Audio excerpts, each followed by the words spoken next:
Let's get member blog running on your site. By the end of this video, your members will be able to create blog posts from the front end. Download WB member blog from the official landing page or directly from WordPress.org. Upload the zip file from plugins, right pointing arrow, add new, install, and activate. If you're using BuddyBoss, member blog automatically detects it. Same with BuddyPress or PeepSo. Navigate to member blog in your admin menu.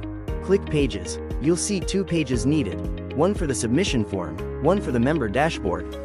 Click Auto Create for each. The plugin creates the pages and adds the correct shortcodes automatically. If you prefer custom URLs, create pages manually and add the shortcodes yourself.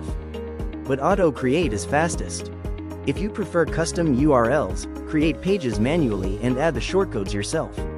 But Auto Create is fastest. Go to Access and Permissions. Check the WordPress roles that should be able to post.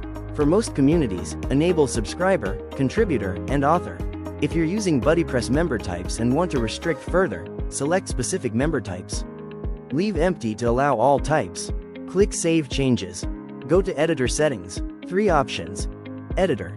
JS for modern blocks, Medium Editor for distraction-free writing, Classic Editor for familiar toolbars. Pick one. You can change it later based on member feedback. Save changes. If using BuddyPress or BuddyBoss, go to any member profile. You'll see a blog tab. Click it to see the dashboard. If standalone, visit the dashboard page you created. The shortcode displays the member's posts. Click Create Post. Fill in a title, add some content, upload an image. Click Save Draft or Submit. That's it. Member blogging is live.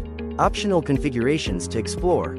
Category restrictions. Hide certain categories from members. Image size limits. Control upload sizes.